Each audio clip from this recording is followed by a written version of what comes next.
안녕하십니까. 만나고 싶은 사람, 듣고 싶은 이야기 최혜심입니다. 김정한 목사입니다. 건강하세요. 톨스토이의 단편집에 보면 이런 이야기가 나옵니다. 땅에 욕심이 무척 많은 한 노인에게 임금은 말하죠. 이 말을 타고 해가 질 때까지 달려서 출발했던 지점으로 다시 돌아오면 그 달려온 땅을 모두 주겠다. 이 말에 욕심이 생긴 노인은 새벽부터 저녁까지 쉼없이 달려갑니다. 그렇게 해서 그 넓은 땅을 다 돌았으나 도착하자마자 지쳐서 말에서 떨어져 죽고 마는데요. 임금은 노인 묘비에 이런 글을 남겼다고 합니다. 이 무덤 속에 있는 사람은 이 나라의 반이나 되는 땅을 차지했다. 그러나 지금 그의 소유는 한 평밖에 되지 않는다. 이 예화를 통해서 속도보다는 방향성이 중요하다는 것을 깨닫게 되는데요. 목사님 참 어리석은 노인 아니 단순한 예화지만은 정말 욕심이 너무 과했기 때문에 네. 욕심이 잉태한즉 죄를 낳고 죄가 장성한즉 사망을 낳느니라. 조금만 더 차지했으면은 살아서 네. 그 모든 영역을 정말 찾아가지고 복되게 살 수가 있고 남을 도와줄 수가 있는데 나를 위해서 자기만을 위해서 뛰다가 보니까 아마 심장마비로 죽지 않았나. 만나고 싶은 사람, 듣고 싶은 이야기. 오늘은 서울신학대학교의 황덕형 총장님을 만나봅니다. 어서 오십시오. 반갑습니다. 반갑습니다. 네, 저희 극동방송 청취자분들께 인사 말씀 부탁드립니다. 네, 반갑습니다. 서울신학대학교에서 총장으로 섬기고 있는 황덕형 목사입니다. 이렇게 만나 뵙게 돼서 반갑습니다. 대학 총장님들을 제가 여러 번 모셔봤어요. 네. 이대, 연대, 고대 총장님들을 모셔봤는데 총장님들이 하시는 일 중에 가장 많은 부분을 차지하는 게 뭐냐고 여쭤보면 모금이라고 그러더라고요. 네. 서울신학대학도 마찬가지입니까? 그렇습니다. 아. 모금입니다, 아무래도. 왜냐하면 저 학생 수도 줄고 네. 또 기업가들이 기부하는 문화도 아직 덜 생기고 그러면 이제 교회 장로님들 찾아가서 네. 신학교 좀 도와달라. 네, 예, 예. 그 신학교에서 제일 돈이 많이 들어가는 부서가 빌딩입니까? 학교 아이들 가리키는 겁니까? 서울신학대학. 아무래도 이제 저희 학교도 제일 많이 들어가는 거는 인건비고요. 그렇죠. 이제 교수님들, 예. 그다음에 직원 선생님들. 저희 학교도 한 대략 200여 명, 이제 교수 직원 합하면 200여 명의 그 분들이 계시거든요. 대부분 그분들이 고급 인력이죠. 그렇죠. 거기다가 이제 아시는 것처럼 한 학기에 대개 한 시간 강의가 한 500개 정도 500개 강좌가 열리고 그러니까 500여 명의 시간 강사가 계세요. 그러니까 와. 그분들을 다 이렇게 일단은 드려야 되니까 급여를. 그러니까 이제 제일 큰 것이 인건비가 제일 큰 비중을 차지하고 이제 있습니다. 미국의 신학교나 기독교 대학에 보면은 네. 저 학생 수가 줄어들고 네. 그러면 저 기도 제목이 이번에 신학생들이 1000명만 왔으면 좋겠다. 네. 저 오는 데도 있고 못 오는 데도 못 있죠. 오는 데도 있고. 네. 그러면 지금 서울신학대학 학생들을 더 모집하기 위해서 지금 캠페인을 어떻게 하고 계세요? 그러니까 저희 학교는 이제 크게 두 가지로 나눴어요. 저희 학교가 이제 학부가 있고 대학원이 있거든요. 대학원은 지금 우리 교단에 여러 목사님들이 힘을 합쳐가지고 전액장학금 운동을 벌이고 있습니다. 그래서 100여 명 정도. 네. 그러니까 저희 이제 전체 신학대학생이 한 340명쯤 되는데 거기 100명 정도에게 지금 장학금을 주고 있어요. 거기 이제 이기옥 목사님 신길교회 그분이 이제 그 운동 본부장을 맡으시고 우리 한기채 목사님이 시작하셨는데 그래가지고 이제 그 우리 교단의 여러 목사님들이 그 다 힘을 모아서 지금 그 일을 해주시고 계셔서 그런 큰 도움을 받고 있고요. 그런데 한국의 신학대학이 여러 개가 있죠? 꽤 많습니다. 한 40여 개가 넘습니다. 아직 지금 알려지지 않은 좀 중소대학까지 치면은. 그런데 하여튼 그래도 이렇게 메이저 대학들이 있죠. 메이저 신학대학이 한 10몇 개 있고요. 그러나 대개 한 지방에 있는 대학 같지만 40여 개 있다고 보시면 이제 돼요. 저도 대학의 이사장도 해봤는데요. 네. 어느 대학 총장이 그것도 굉장히 유명한 대학 셋째, 둘째 안으로 들어가는 대학 총장이 저한테 대한민국의 그 문교 정책이 네. 총장께서 학생 하나를 마음대로 옮길 수 없을 없습니다. 정도로 예. 규제가 많다. 그렇습니다. 그러니까 예를 들어 네, 불란서과가 있는데 이게 이제 일반 대학이죠. 불란서과에 학생들이 안 오다는 거야. 네, 영어과에는 학생들이 몰리는데 네, 여기 정원이 20명, 여기 정원이 20명. 네. 이걸 좀 돌릴 수 있어야 되는데 네. 총장- 요즘에는 돌립니다. 요즘 돌려요? 요즘에는 괜찮습니다. 어. 그러니까 지금 한마디로 그 대학이 한 2019년서부터 학령 인구가 급격하게 줄어가지고 고등학생들이 적으니까. 없어요. 예. 그래가지고 대학의 정원보다 지원자 수가 적기 시작했거든요. 그러니까 2019년에 3만 명이 줄었습니다. 그리고 작년에 2022년에 5만 명이 적었어요. 내년에는 아마 지금 거의 10만 명 정도 숫자가 적을 거라고 예상이 되거든요. 학교는 그대로인데 계속 있는데 사이즈는 네. 그대로인데, 교실도 있고 예, 다 있죠. 교수도 있고. 그렇죠. 이거 어떻게 해야 돼요, 그럼? 그러니까 이제 이거를 지금 그래서 대학들이 그 대학들뿐만 아니라 이 교육부에서도 대학을 변혁시키고 이런 상황에 적응하기 위해서 마지막 10년의 기회가 남아 있다. 우리 대학들의 질을 높이면서 이런 상황을 타개하기 위해서. 그래서 지금 현재 그 이주호 그 교육부 장관님이 아주 뭐 혁신적으로 대학을 변화시키고 있습니다. 그러면 성결교도 예성대학이 있고 기성대학이 있는데 이거 그렇죠. 합쳐질 수는 없습니까? 아니 합치면 좋은데 그 합쳐지려면 거기 여러 가지 복잡한 문제가 많이 있더라고요. 거기 법인 문제도 그렇고 예를 들어서 같은 과가 겹치는 경우 그러면 어느 쪽 교수가 남을 것이냐, 누구 한쪽 그 구조 조정을 해야 된다는 문제가 생기거든요. 그러니까 이게 쉽지 않습니다. 지금 새로운 변혁 말씀하셨는데 네. 그럼 교육부에서 지금 이제 바꾸는 정책은 어떤 것인가요?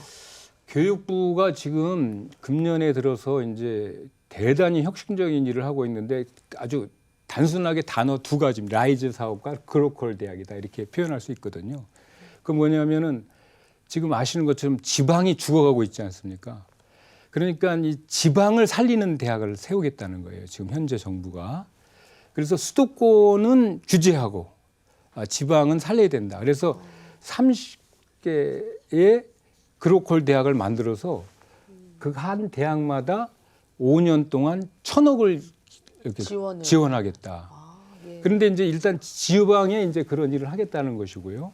그리고 그 대학들에게 대신 어떤 요구를 하고 있는 거죠. 혁신안을 만들어내라. 지금 우리 조금 전에 우리 김장한 목사님 말씀하셨던 것처럼 학과 또 그 전공 여러 가지 그런 것들 그 벽이 많아가지고 그것들 때문에 학생들과 이런 어떤 현장에 맞지 않는 교육이 있으니 이걸 다 바꿀 수 있도록 해야 된다 이런 얘기를 하고 있습니다. 이부 정치 팔러시도 여러 가지가 나오는데요. 네. 예를 들어 네. 각 교회고 지금 뭐 텔레비에서 저출산에 대해서 굉장히 고민을 하고 있죠. 네. 그러면은 부산 국립대학 총장님을 한번 모셨는데 네. 대화 중에 네. 목사님 우리가 이 정도로 지금 계속해서 앞으로 100년 가면 대한민국은 없어진다고 그러더라고요. 그렇죠. 사람이 없으니까 안 맞습니다. 나니까. 네, 맞습니다. 그래 저출산을 한다. 그런데 요즘에 저희들의 마음을 아프게 하는 게 소아과를 없앤다는 거래요. 의사들이. 그렇죠. 예. 자기네들이 돈을 못 벌지 예. 않습니까? 그러니까 없으니까. 소아과 없애면서 저출산을 확대하는데 정부에서 모든 경제 뭐 동원해가지고 출산을 올린다. 네. 그러면 우리 최희심 아나운서가 아기를 낳았는데 소아과 갈 데가 없는 거라. 그런 일이 벌어지고 있죠. 그러니까 이게 하나만 해가지고는 안 되는 거 아니에요? 그렇습니다. 예. 네. 참 걱정이죠. 네, 참 이런 면 때문에 하여튼 우리가 기도 많이 해야 될 것 같습니다. 지금 사실. 아니 어느 교회에서는 애 하나 낳으면 100만 원씩 준다고 하는 교회도 있어요. 네, 예. 그래서 잘하는 건데 역시 모든 게 균형 발전으로 나가야 되는데 네. 참 이런 거를 학자들께서 뭐 많이 고민을 하실 텐데 아까 지금 말씀하셔서 제가 조금 이제 그 부연해서 말씀드리고 싶은 게 뭐냐면 지금 오늘날 우리가 이 경험하고 있는 학령 인구 감소, 이 인구 감소 이것이 어제 오늘 된 것이 아니라 사실은 인구 정책의 실패 아니겠습니까? 이게 제가 어렸을 때 둘만 낳아 잘 기르자. 그러다가 하나 낳은 아들 열 아들 뭐 안 부럽다. 뭐 이런 식으로 그래가지고 그때는 학생 적게 나와서 잘 키우는 게 좋은 일이야. 이렇게 굉장히 인구 정책을 그런 식으로 몰고 갔잖아요. 그렇죠. 산하 제한했고. 네, 산하 제한하고 그때 뭐 예비군 훈련 가서 다 그렇게. 근데 그 결과 오늘 우리가 만나는 것이 지금 이런 그리고 결혼 안 하려고 그러고. 예, 인구 절벽이 되고 있지 않습니까? 그리고 또 애 낳아가지고 사실 힘들거든요. 예. 대학교 보내려면 또 과외 여러 공부 가지 시켜야 문제가 되고 있죠. 이러한 문제가 복합적으로 일어나는데 사실 이게 어떤 한 사람의 머리에서 정책 가지고는 어렵죠. 모든 네. 국민이 같이 동조를. 지혜를 모아서 다 같이 그러니까 대학 정책이 현재 벌어지고 있는 이 문제를 해결하려고 그러면 하지 말고 30년 지난 다음에 우리나라가 어떻게 될 것이냐라는 것에 대한 큰 청사진을 갖고 그때 몇 명의 고급 인력이 필요한가? 그러면 어떻게 해야 우리나라가 이 지금 이 발전을 유지할 수 있는가? 이런 것들을 고려해서 전 국민에게 그런 상황을 알리고 거기에 대한 동의를 구하고 대학 정책을 하는 것이 맞다고 생각합니다. 네. 저 서울신학대학은 뭐 이제 미국 선교사들이 네, 네, 뭐 헌트 선교사, 네, 뭐 킬본 선교사, 네, 맞습니다. 뭐 이런 사람들이 또 제이비 크라우스 선교사 네, 훌륭하십니다. 저하고 아주 굉장히 친하게 이 복음 사업을 많이 일으켰고 지금도 또 가족들하고 연락이 있고 네. 에스베리 대학을 제가 자주 가고 네. 거기 장학금도 보내고 아, 네. 왜 서울신학대학을 보내야 돼요? 여기 서울의 명문 대학들이 맨 처음엔 다 기독교 이념을 가지고 시작한 대학들이죠. 그러다 보니까 이제 이게 시간이 지나면서 세속적인 대학이 됐습니다. 하버드도 그렇죠. 뭐. 그렇죠. 예. 전형적인 예죠. 프린스턴도 그렇고. 예.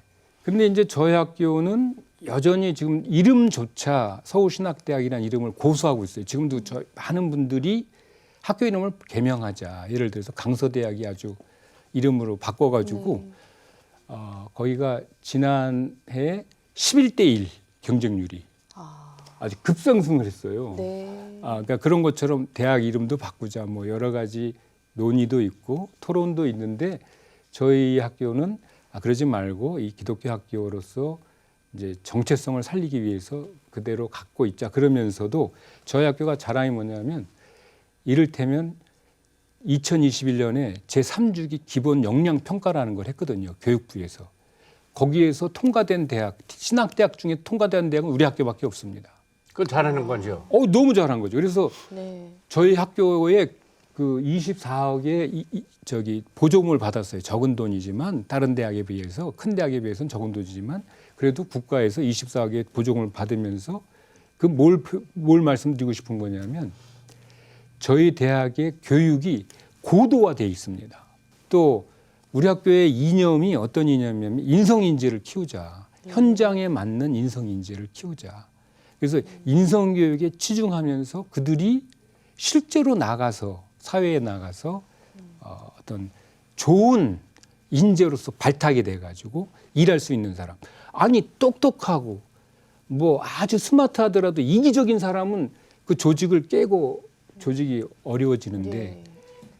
정말 남을 위해서 헌신할 수 있는 사람, 공동체를 먼저 생각하는 사람, 예절이 바른 사람, 그러면서 실력을 갖춘 사람, 이런 사람을 키우는 게 저희 학교의 큰 어떤 목표이고 그렇기 때문에 반드시 우리 학교 오시면 큰 복을 받으시리라고 신학과 말고 확신합니다. 또 어떤 과들이 있을까요? 12개 학과가 네. 있습니다. 그래서 IT 소프트웨어 학과도 있고요. 예. 글로벌 경영학과도 있고요. 유아교육과 보육학과, 뭐 아동보육학과, 그다음에 음악, 실용음악과, 교회음악과 네. 등 여러 학과가 있습니다. 거기 또 일본어, 일어 그 문화 콘텐츠학과. 네. 여기 제가 숙대 총장님을 한번 모신 적이 있어. 총장님 돈을 어떻게 모금합니까? 그러니까 자기 학교 졸업생들이 수만 명이 된대. 네. 그 학생들한테 일일이 졸업생들한테 네. 편지를 내서 한 학기 네. 자기가 월사금 낸 게 있잖아요. 한 네. 학기. 네. 네. 그거 한 번만 내달라. 네. 그러니까 그 200만 원이든 뭐 300만 원이든 한 학기 좀 내달라고 하니까 많은 졸업생들이 호응을 해가지고 네. 그게 몇십억이 된 거라. 어이구 귀한 일이죠. 한 학기 등록금만 좀 한 내달라. 번만 내달라. 아. 네.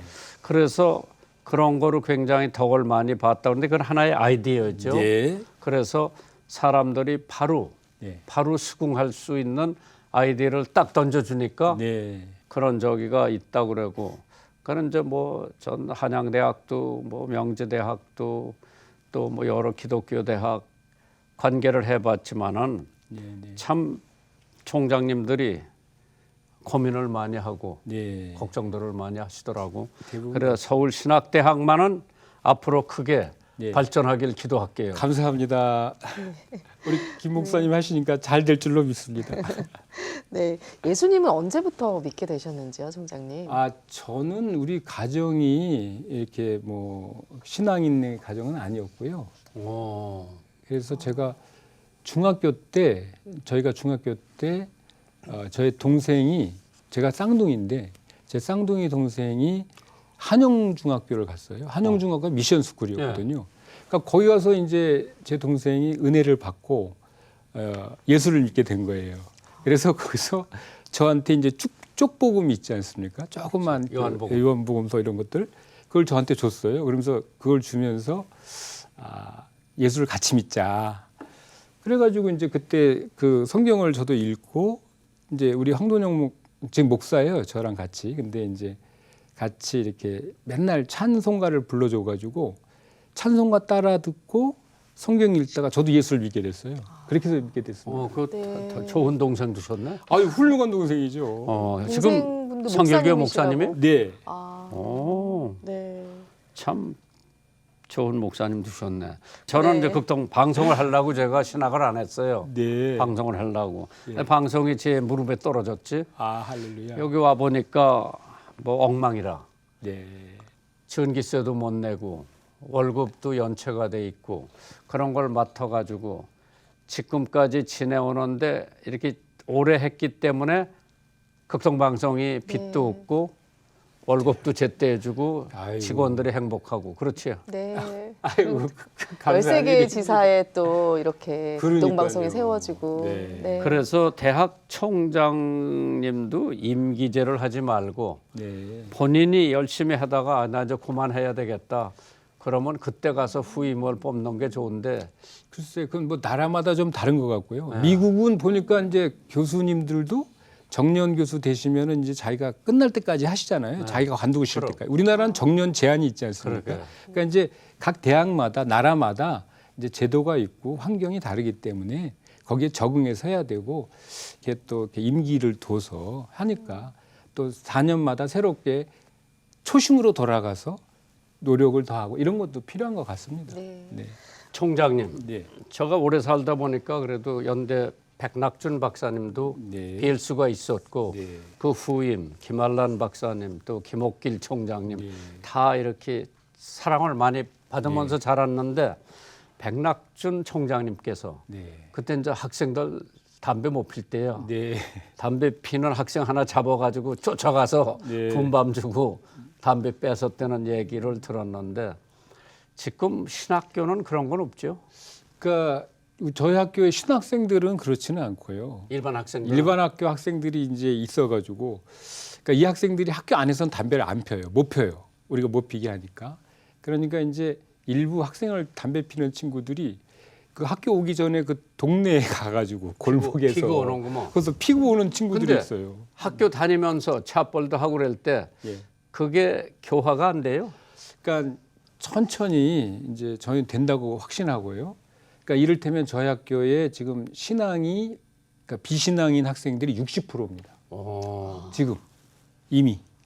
그런데 저희가 화요일 날과 금요일 날 화수목금 매번 4번 예배를 드리면서 학생들한테 지금 이제 2번 예배를 참석하라고 그걸 의무로 요구하고 있거든요. 굉장히 어려운 일이죠. 근데 애들이 그걸 다 참석하고 있어요. 전 너무 감사해요. 그 아직 신앙이 없는 친구들인데도 예배를 참석하고 그리고 이제 어떤 일이 있냐면 1학년 때에는 그 신앙이 없던 친구들 가운데 좀 자극적인 반응을 보이는 애들이 있어요. 예배 드리는 것 때문에. 그러면서 이제 좀 뭐 기독교를 폄하하는 단어들을 자기네들끼리 이제 그런 인터넷상으로 쓰다가 3학년쯤 되면 얘네들이 뭐라 그러냐면 아 기독교 알고 봤더니 괜찮은 종교야. 이제 이렇게 변하는 경우가 네. 많고 저희 이제 비신자들 가운데 저희가 매년 이제 교화를 해가지고 한 50명 정도를 세례를 줍니다. 아, 학교에서. 대단한 거죠. 예, 그러니까 이제 저는 비전은 100명을 매년 100명을 세례를 주자. 그러니까 400명의 학생이 1, 2, 4학년 동안 400명의 학생이 예수 안 믿던 학생이 예수 믿는 청년이 돼가지고 사회에 돌아간다면 이건 우리 학교에 또 다른 어떤 좋은 역할을 할 것이다 이렇게 지금 생각하고 어린이 있습니다. 합창단을 데리고 미국을 순회를 많이 하는데 예, 대학도 가요. 예, 저 미국의 텍사스에 가면 베일러 대학이라고 침례교 예, 대학 유명한 데가 있는데 거기는 아예 우리들이 언제든지 오든지 취업벌은 비어 있어요. 내준다 그러더라고. 네. 거기는 자기네들이 카드를 긁어야 돼요. 네. 그래서 4년 동안에 몇 프로는 취업벌에 참석을 해야 졸업장을 받아. 네. 와도 좋고 안 와도 좋고 졸업장 받으려면은 몇 해야 돼요. 와야 돼. 네. 그러니까 이제 우리 어린이 합창단이 거긴 또 취업벌이 9시, 10시, 11시 그냥 땡땡땡땡 해요. 네. 그럼 그 큰 강당에 거기 몇만 명 되잖아요. 그렇죠. 학생이. 예. 그러면 이제 교체하는데 일부에 왔던 애들이 야 저 코리안 합창단이 와 있다 가봐라 재밌다. 그러면 어차피 긁어야 되니까 다 긁어서 그냥 꽉 차. 그러면 우리 애들이 뭐 미국 노래도 부르고 애국가도 부르고 그다음에 이제 예수 사랑 지서스 러브스미 하면서 그 대학생들 우리는 초등학교 3학년부터 7학년까지니까 예. 가서 포옹을 허공을 해주면 해줘요. 네. 풋볼 선수들이 울어요. 네. 그래서 그 학교 교목이 한 4-5명 돼. 네. 학교에. 네. 이제 you have standing invitation. 언제든지 오래. 네. 그래 가면은 그냥 1부에서부터 2부, 3부까지 다 하면은 거의 한 10,000명을 한꺼번에 체플에. 예. 한 3,000명씩 들어가는 네, 그러니까. 강동이 있으니 네. 강동이 네. 있으니. 그거 보면 애들도 또 굉장히 예. 이야기 들어보는데 베일러 대학 옛날에 들어봤는데 자기가 가고 싶대. 네. 그런 이제 그런 학교도 있고 초등학교 또 중학교, 고등학교 가서 애들 해주면은 교실에 안 갈라 그래 다음 시간에. 오. 예. 애들이 한복 입고 뭐 그렇게, 사물놀이도 하고 그러니까. 아, 참. 네. 그래서 그런 그 학교에 전통적인 학교에 이제 재단은 침례교 남침례교에서 세웠으니까 체합벌은 해야 된다. 그리고 그런 학교에 이제 쭉 보면은 첫째로 교목들만 진짜 그 믿음에서 아이들을 전도하려고 그러면은 그런 기회를 얼마든지 포착해서 자기네들이 양보를 하더라고. 네. 예. 그래서 참 많은 저기를 보고 어린애들이 나이 다음에 자라서 이 학교에 오겠다 그런 사람들이 더러 있어요. 아, 네. 가족 소개를 좀 해주시기. 아, 제가요. 제가 우리 아내랑 아들 둘이 있습니다. 아니 사모님 어디서 만나셨어요? 제가 우리 집사람을 제가 이제 독일로 유학 가기 전에요. 우리 아버님이 좀 완고하셔가지고 혼자는 못 보낸다. 결혼해서 가라. 그래가지고 독일 유학 가기 전에 제가 맞선을 봤어요. 근데 이제 우리 집사람 그때 만난 거죠.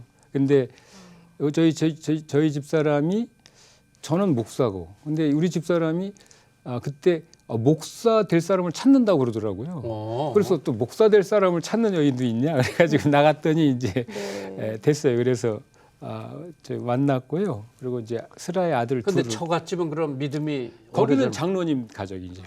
거긴 장로님 가족. 네. 그래 뭐 거기서 반대를 안 할 거고. 거기는 반대 안 하시고요. 너무 기쁘게 이제 받아들여 주셨고, 그러니까 이제 뭐 저희 집에서만 이제 제가 아직 우리 가정은 그때도 이제 아버님은 예수를 안 믿었거든요.